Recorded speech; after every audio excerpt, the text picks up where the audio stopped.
नमस्कार दोस्तों, ये कहानी है 7 भाई और इनकी इकलौती बहन की।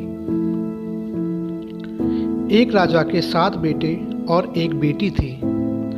राजा के मरने के बाद राज्य का राज्यभार उसके बेटों पर आ गया। सातों भाई अपनी बहन से बहुत प्यार करते थे तथा बहन भी अपने भाइयों से अधिक स्नेह करती थी।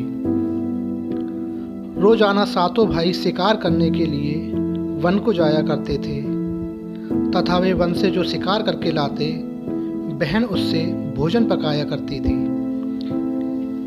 एक दिन सभी भाइयों को शिकार से आने से देर हो गई।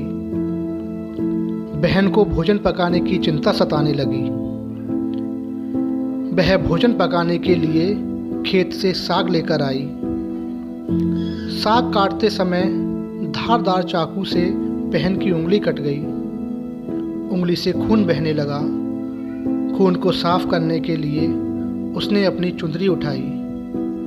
ज्यों ही वह अपनी उंगली पोंछने के लिए चली तो उसे याद आया कि चुंदरी पर खून देखकर उसके भाई परेशान हो जाएंगे।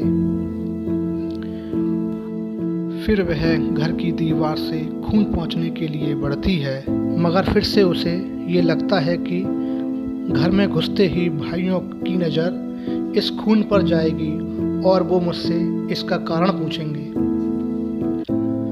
जब उसे कुछ समझ नहीं आता तो वह आनन फानन में उस साग से ही अपनी उंगली पोंछ देती है जिसे वह पकाने के लिए लाई थी।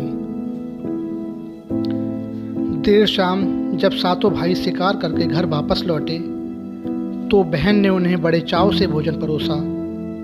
सातों भाइयों ने भरपेट भोजन किया। आज का भोजन उन्हें बहुत ही स्वादिष्ट लगा। सभी भाइयों ने बहन की पाक कला की बहुत तारीफ की। बहन भी अपनी तारीफ सुनकर बहुत खुश हुई। अगले दिन जब सातों भाई शिकार करने के लिए गए तो वन में एक वृक्ष के नीचे विश्राम करते समय सातों भाइयों के बीच रात के भोजन की बात छिड़ गई। सातों आपस में अपनी बहन की पाक कला की तारीफ करने लगे। शाम को जब वे घर वापस आए तो बहन से रात के भोजन के इतना स्वादिष्ट होने का कारण पूछने लगे। पहले बहन ने उनकी बात को टाल दिया, लेकिन उनके ज़्यादा आग्रह करने पर उसने अपने भाइयों को सारा वृत्तांत सुनाया। बहन की ये बात सुनकर सबसे बड़े भाई के मन में लालच आ गया कि जब इसका खून इतना स्वादिष्ट है तो इसका मांस न जाने कितना स्वादिष्ट होगा। अगले दिन जब सातों भाई वन को जा रहे थे तो सबसे बड़े भाई ने अपने भाइयों से कहा कि हमारी बहन का रक्त इतना स्वादिष्ट है तो उसका मांस कितना स्वादिष्ट होगा। क्यों ना हम उसे मारकर उसके मांस से बने भोजन का आनंद लें। सभी भाई उसकी बात से सहमत हो गए, मगर छोटे भाई को इस बात से बहुत कष्ट हुआ।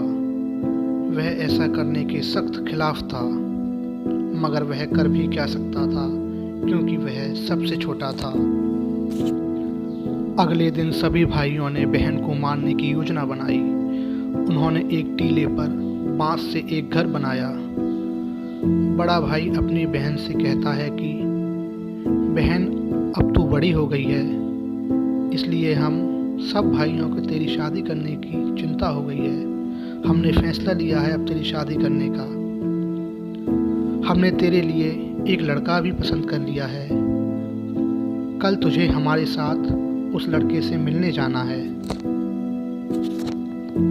अगले दिन सभी भाई बहन को साथ लेकर जाते हैं और टीले पर बने बांस के घर की ओर इशारा करते हुए बड़ा भाई कहता है कि देख, वह है तेरी ससुराल।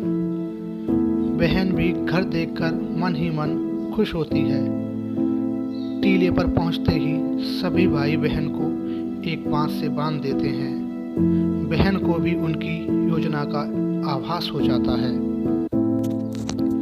बड़ा भाई धनुष से अपनी बहन पर निशाना साधता है तो बहन ईश्वर से अपने प्राणों की रक्षा करने की प्रार्थना करती है और वो बड़े दुख भरे स्वर में अपने भाई से कहती है, मारो भैया मारो, तुम्हारा तीर जंगल की ओर जाएगा।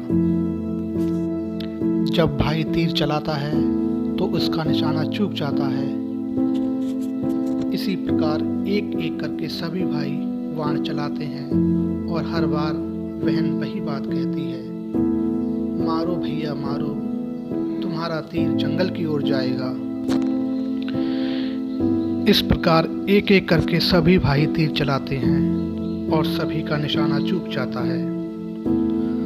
अब सबसे छोटे भाई की बारी आती है।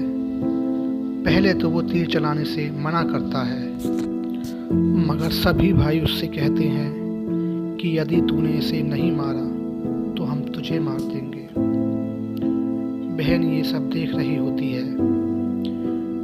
वह छोटे भाई की जान बचाने के लिए अपने प्राणों की आहुति देने को तैयार हो जाती है। जब छोटा भाई इस पर निशाना लगाता है तो वह दुख भरे स्वर में कहती है, मारो भैया मारो, तुम्हारा तीर मेरी छाती को भेद जाएगा। भाई बाण चलाता है और बाण बहन की छाती में पार हो जाता है। थोड़ी देर छटपटाने के बाद उसके प्राण पखेरु उड़ जाते हैं। शाम को भाई बहन के मांस को पकाते हैं और बड़े चाव से भोजन करते हैं, परंतु सबसे छोटा भाई उस मांस से भोजन नहीं करता। वह अपने हिस्से के भोजन को जंगल में ले जाकर एक गड्ढा खोदकर गाड़ देता है। कुछ समय बीतने के पश्चात उसी जगह पर एक बांस का पेड़ उगता है। उसी बांस के पेड़ से एक भिक्षु कंदरा नामक एक वाद्य यंत्र बनाता है और उसे बजाकर गांव-गांव भिक्षा मांगता है। एक दिन भिक्षा मांगते हुए वह उन्हीं सातों भाइयों के राज्य में पहुंच जाता है। जब वह बड़े भाई के दरवाजे पर पहुंचता है तो उस कंदरा से आवाज आती है, मत बाजो कंदरा, यही मेरा कातिल भाई है, यही मेरा कातिल भाई है। बड़ा भाई ये सुनकर घबरा जाता है और तुरंत अपनी पत्नी से भिक्षु को भिक्षा देकर विदा करने को कहता है। एक एक करके वह सभी भाइयों के द्वार पर जाता है और उस यंत्र से वही आवाज आती है। सभी भाई अपनी पत्नियों से भिक्षु को भिक्षा देकर उसे विदा करने को कहते हैं। अंत में वह सबसे छोटे भाई, जो कि अविवाहित था, के पास पहुंचता है तो अचानक उस कंदरा से आवाज आती है, बाजो बाजो रे कंदरा, यही मेरा प्रिय भाई है, यही मेरा प्रिय भाई है। ये सुनकर भाई अपनी बहन की आवाज़ को पहचान लेता है और वह भिक्षु से कंदरा खरीदने को कहता है, लेकिन रोजी रोटी का हवाला देकर भिक्षु उसे कंदरा बेचने से मना कर देता है। लेकिन फिर छोटा भाई कंदरा के बदले भिक्षु को अपना आधा राज्यपाट देने का प्रस्ताव रखता है, तो लालच में आकर भिक्षु उसे कंदरा बेच देता है। छोटा भाई बड़े संभाल कर उस कंदरा को अपने घर में रख लेता है। रात होने पर कंदरा में से उसकी बहन प्रकट होती है और अपने भाई के पैर दबाने लगती है और पैर दबाकर वापस उसी कंदरा में समा जाती है। 3-4 दिनों तक यही सिलसिला चलता रहता है। एक रात जब उसकी बहन कंदरा से बाहर आती है तो भाई उस कंदरा को जला देता है और उसकी बहन उसके पास ही रह जाती है और इस प्रकार दोनों भाई बहन आगे का जीवन बड़ी हंसी खुशी से व्यतीत करते हैं। दोस्तों, अगर हमारी ये कहानी आपको अच्छी लगी हो तो हमारे चैनल को शेयर करें, सब्सक्राइब करें और बेल आइकन पर क्लिक करें।